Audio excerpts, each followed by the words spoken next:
actually regressing against the health SDGs. There was no talk about worsening neonatal mortality, worsening HIV infections, worsening TB incidents, worsening malaria incidents, worsening non-communicable disease incidents. So it's kind of weird to talk about the health sector assessment that doesn't mention those things. Also, while PhilHealth glorifies such extensive coverage, it failed to mention that private hospitals, which are a majority right now in the country, they're 2.5 times more expensive than public hospitals in terms of confinement, 3 times more expensive in terms of outpatient care. So we'd argue spending so much on PhilHealth, but with so much of it going to the pockets of privatized healthcare, we'd argue that's not the best use of resources, especially with the tendency right now of DOH hospitals being underfunded, with private hospitals being quote-unquote incentivized to provide healthcare as a luxury good more than a social need. So we think that the government reports should not stop at outputs, how many classrooms built, kilometers of road. I think the public and policymakers deserve to see development outcomes. Are students learning more? Are communities safer from floods? Are decent jobs being created? Is poverty really going down? Answer is no across all those indicators, but we're not actually seeing that candor in the budget presentations. So we argue a transparent dashboard linking the budget, procurement, performance indicators, and audit results would allow everyone, from Congress to citizens, to see where the money goes, what it achieves, where the gaps are. The budget can be connected to statistical data from the PSA and other official data sets, both nationally and internationally. We argue, as mentioned earlier, that would strengthen evidence-based budgeting, reduce waste, make agencies more accountable for spending and results. Last point, we do have some specific asks for the 2026 budget. Oh, I'm sorry, just to sort of highlight some points about the selectivity of data. There was no mention in the agriculture department about average quarterly agricultural growth being the worst performing in Philippine history. There was no mention of the worsening priority for agriculture in the budget. In terms of manufacturing, there was no mention of manufacturing falling to its smallest share in 75 years. The DTI and DOST report 7.2 billion pesos in support to MSMEs. Crazy because it's actually less than the Discayas had in 1 year. Anyway, so continuing manufacturing decline is hidden by the selectivity of the information being given. Our last general point, we have some asks for the 2026 budget. Of course, we believe that we need action from the government on pork barrel beyond just the flood control projects. I don't think anyone believes that's just where the pork is. We agree with earlier points already that fatty pork vulnerable budget should be removed, and without clarity, the doubt is strong that this will be used for nefarious purposes. We'll be submitting our computation of at least 371 billion pesos in pork barrel. We believe should be considered pork barrel items. That's on top even of the 243 billion pesos in unprogrammed appropriations. Last point, we do think that it is important to allocate budget resources to address people's needs for relief and development, but we argue we have to move beyond targeted social protection. There's a huge problem with endless social protection. The latest SWS survey counted almost 17 million poor families. 4Ps only covers 4.1 million poor families. The SWS survey would be about 70 million poor Filipinos. AIX, MAIFIP, TUPAD, they cover maybe 4, 5, 6, 7 million. So again, perpetual band-aids. So I think key problem there is how is that money really spent. The best rights-based system is not a rules-based system. The best rights-based system is universal health, universal education, universal pensions, and socialized housing. That, of course, can be a step forward, things like zero balance billing. But in the end, the more or less 400 government hospitals right now have to be beefed up. They have to be increased. There have to be more public hospitals than private hospitals. There has to be more public healthcare than private healthcare. The same goes for ensuring universal education. Of course, we can have specific budget items for SUCs, TVET, all of that. But again, the best rights-based approach to education is make it universal at all levels. Likewise, for universal pension, we can do half-step in terms of increasing pensions for indigent seniors. But in the end, even SSS, GSIS, they reach a small minority of the population that is not a universal pension system. Socialized housing, again, it's like a couple of billion spent for socialized housing, much more support to be needed there. In the end, we believe that a transparent and participatory budget isn't just about numbers, it's justice, equity, and development, and the democratic right of every Filipino to know and shape public money. Even Foundation supports all mechanisms against corruption, but especially we will be supportive of all measures that give political power to a mass movement for the definitely radical changes our country so sorely needs. So thank you, Senator Gatchalian, for your time. Thank you, Mr. Africa. I'll ask my questions later because we have one final resource person, and this is Professor Hesita of the Jesse Robredo Institute of Governance. Good afternoon, Honorable Senator Sherwin Gatchalian and our allies from civil society. So, just like my predecessors, we did not, due to time, we did not prepare PowerPoint, but I will deliver a abbreviated position paper, which we will submit to the committee after this. So I'm honored to speak today on behalf of the De La Salle University, Jesse M. Robredo Institute of Governance. So we're based at De La Salle University. We are a governance and policy research institute. What I'll be delivering in the next maybe 5 minutes is maybe the role of the academe and universities in actually ensuring budget transparency, integrity, and performance.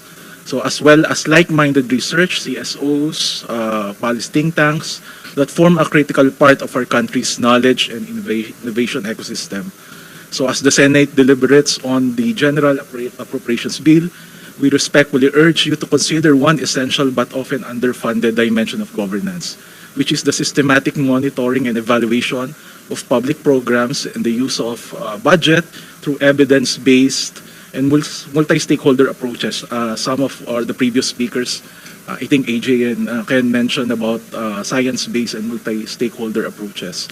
First, we recommend that resources be allocated, for example, to the Commission on Higher Education to support universities in conducting independent monitoring and evaluation, studies of government programs.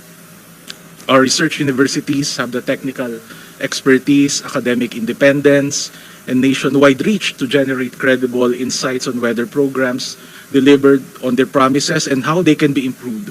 Investing in this capacity ensures that our budgets do not simply fund activities, but they truly deliver results for our citizens.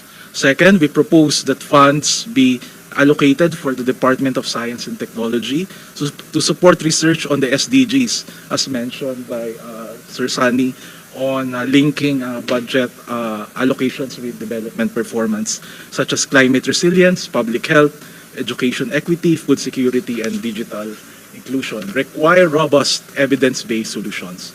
By empowering research universities to study these pressing challenges, government gains access to innovations and policy recommendations that can guide smarter and future-proof investments.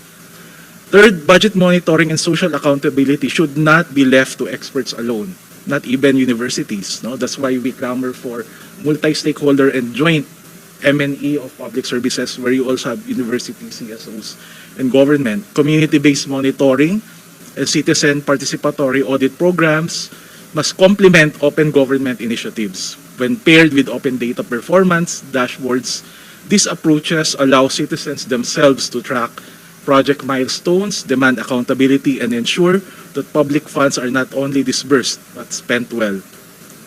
There's a need to establish a formal mechanism that enables CSOs and NGOs to participate meaningfully in multiple phases of the national budget process, not only as observers during deliberations, but also as contributors during formulation and post-enactment reviews. We need to advance transparency and timely information disclosure. I think this was also emphasized earlier, the word timely. Ensure that the Congress proactively publishes key budget documents, including pre-budget statements, agency submissions, and citizens' budgets in accessible formats and within recommended timeframes.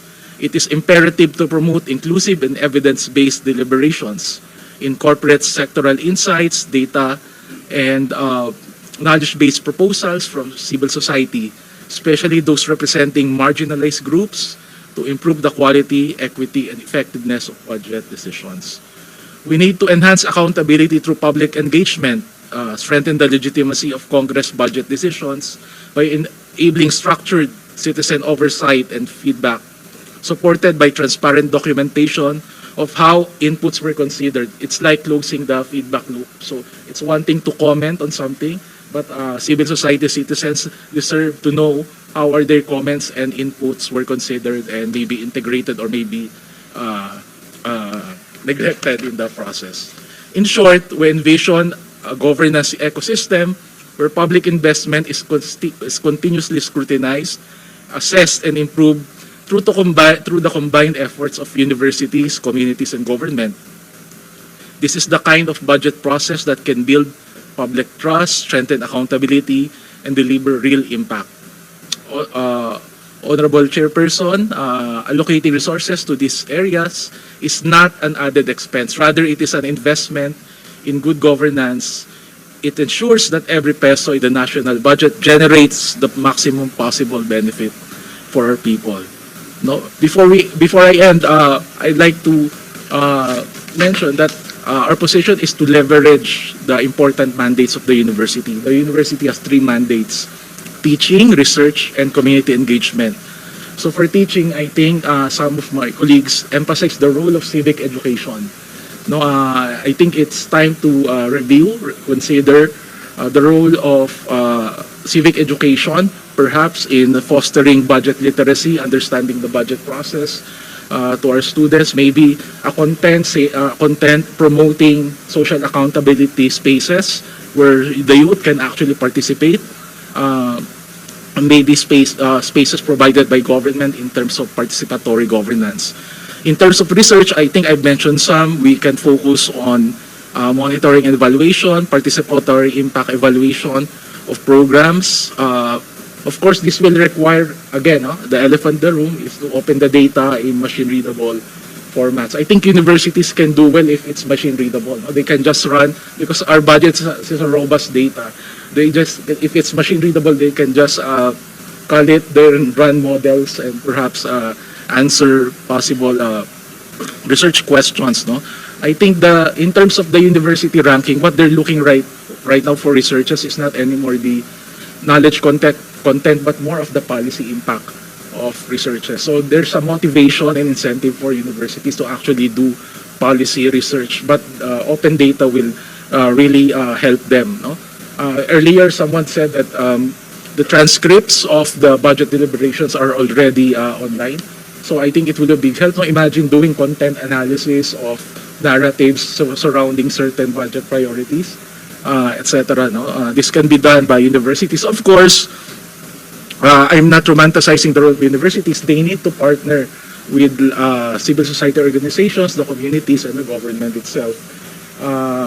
The community, civil society, they have what we call the local knowledge, the practice knowledge. While the universities has the theoretical and expertise knowledge, we have the civil society knowing the real issues at the ground.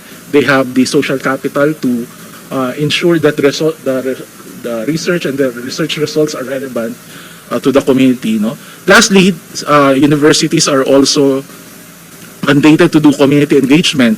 I think one proposal I heard is to perhaps revisit the NSTP and CWTS program.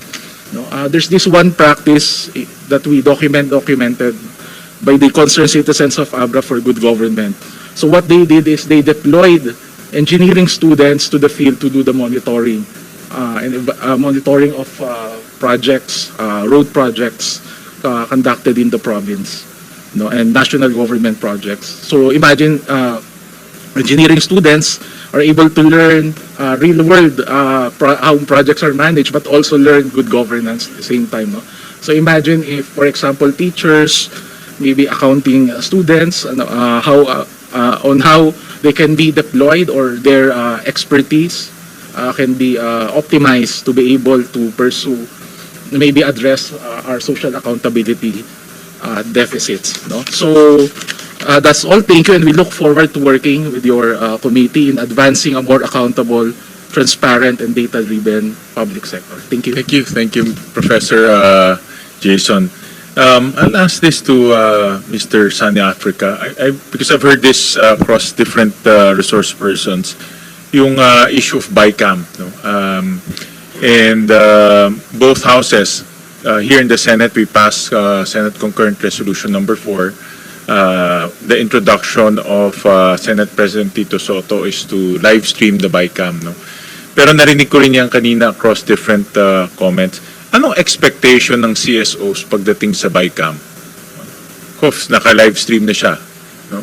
But what expectations are you looking for? Ano ba ini-expect nyo? I think, sabi nga ni Sunny, pag live stream mo, it can help, but live stream is just live stream. But